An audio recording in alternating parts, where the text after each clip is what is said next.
Today we're talking about boundaries.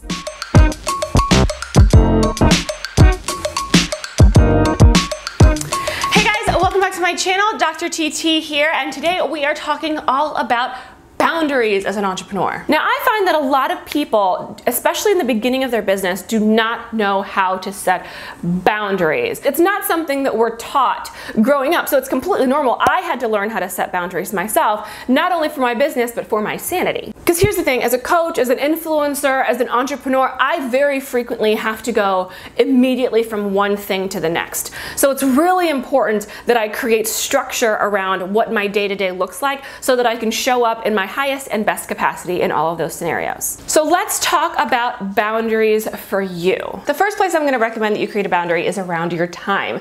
Now, I understand on the outside looking in, other people may think that you just have this endless supply of time because you don't have a physical job to go to, but we all know that that's not true. So how do we do this? How do we protect our time? Well, one of the best ways that I can recommend is really to get a planner and to create weekly, regular rhythms for yourself. Now, there's a lot of different kinds of planners out there. The ones that I recommend are the ones that not only give you a monthly overview, but also a weekly overview, and they give you the time slots as well, and here's why. When you're taking a look at your week, I think it's really important to block off the time for different activities. So if you are working on your social media, you want to block off an hour and a half in the morning for that. Then if you have client calls, you block off the time for client calls.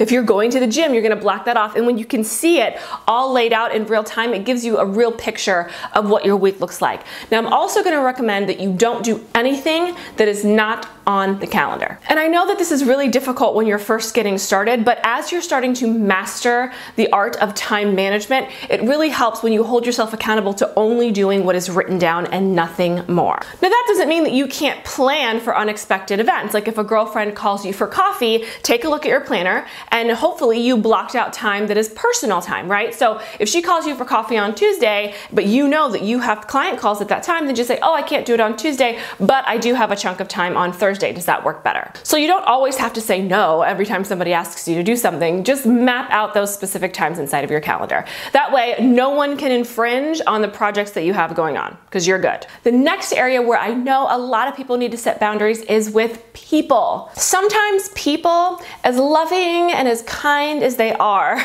can take advantage, not on purpose, it's just that we make ourselves available to that. And the truth is that people will treat you the way that you allow. There are some people in your life, for example, that might be a little bit needy, and you have to create a boundary around how much you're gonna be available for that person. There are people in your life who might be really negative, and it just puts you in a funk, and so you don't wanna be around that person very often, so you're gonna have to create a boundary around how much time you spend with them. But it's up to you to do this personal audit of all of the relationships in your life, and then determine which of those relationships you're going to maintain, which of them you're going to nurture, and then which of them you may have to prune a little bit. Next, we're going to talk about events, things that you have to be at. So that includes social events as well as business events, like networking stuff. You can't physically be at every single networking event. Like here in Miami, there are 19 different networking events that are happening right now. There's no physical way that I can be at every single thing that I have been invited to on a daily basis. It would be impossible. I'm good, but I'm not that good. So I had to create a litmus test for myself to determine which events are in alignment for me, my brand, what it is I'm trying to grow, and from there I can decide whether or not an event is worth attending or something that I just need to say no to. And let's be honest, events can be really draining, and I'm an introvert, which no one wants to believe, but I have to make sure that when I have a week that is back-to-back events or I have to be with people a lot, I need to make sure that I build in time for myself before and time for myself after so that I can recharge.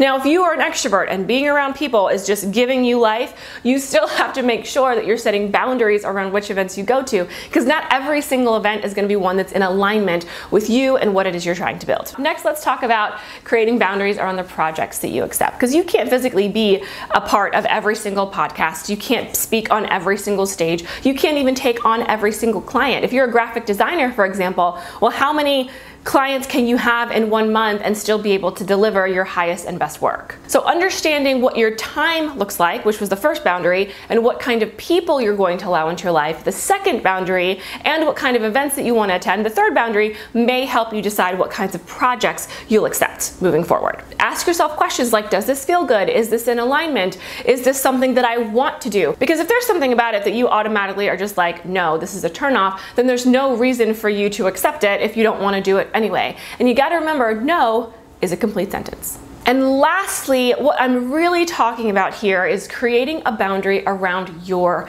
energy. Time, people, events, and projects, it's really all about energetic management for yourself. You always want to show up at your best and highest capacity, but you can't do that when all of these other areas are being drained because you haven't set proper boundaries. So take inventory of how you're feeling. Do you feel tired, a little bit ragged, a little bit beat down? Well, take a look at some of those areas we talked about: your time, the people that are around you, the events and the projects that you're accepting into your life and what you're choosing to participate in, and see if there's any areas that need a little bit of tweaking. The point here is that you get to decide what your life looks like. It's one of the best parts about being an entrepreneur and being your own boss. So do that and do it well. So tell me, do you struggle with creating boundaries for yourself? Or any of these areas a challenge for you? Let me know in the comments below, and let's see if we can get you to a place where you feel more comfortable about the boundaries that you're setting for yourself and for your business. Thanks so much for joining me in this video, and I will see you guys next time. Take care.